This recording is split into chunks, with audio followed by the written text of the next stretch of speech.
కర్నూలు జిల్లా అరికెరలో తీవ్ర ఉద్రిక్తత చోటు చేసుకుంది. ఓ యువతి పట్ల అసభ్యంగా ప్రవర్తించి ఆమెపై దాడికి ప్రయత్నించినటువంటి వ్యక్తికి గ్రామస్తులు శిక్ష విధించారు.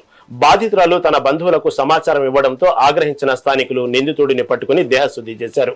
అంతటితో ఆగకుండా అతనికి అరగుండు కొట్టి మెడలో చెప్పుల దండ వేసి వివస్త్రను చేసి గ్రామంలో ఊరేగించారు. ఈ అనాగరిక ప్రవర్తనపై గ్రామస్తులు తీవ్ర నిరసన వ్యక్తం చేశారు.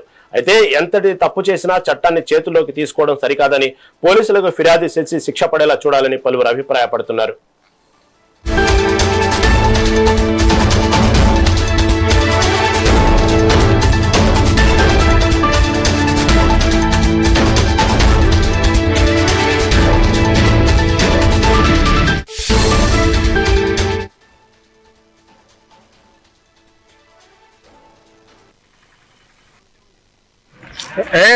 అటు పంచేద్దా మొత్తం ముప్పుని చెడితా పోనా చెడితానే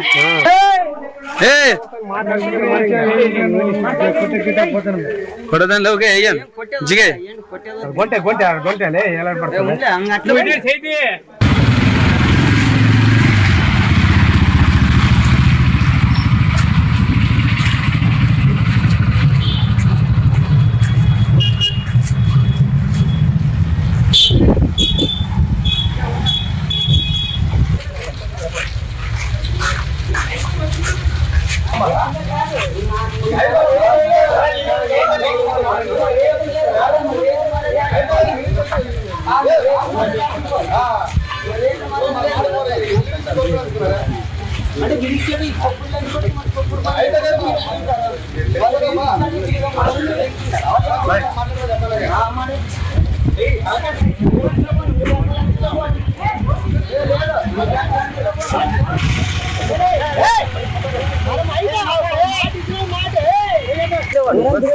Hey!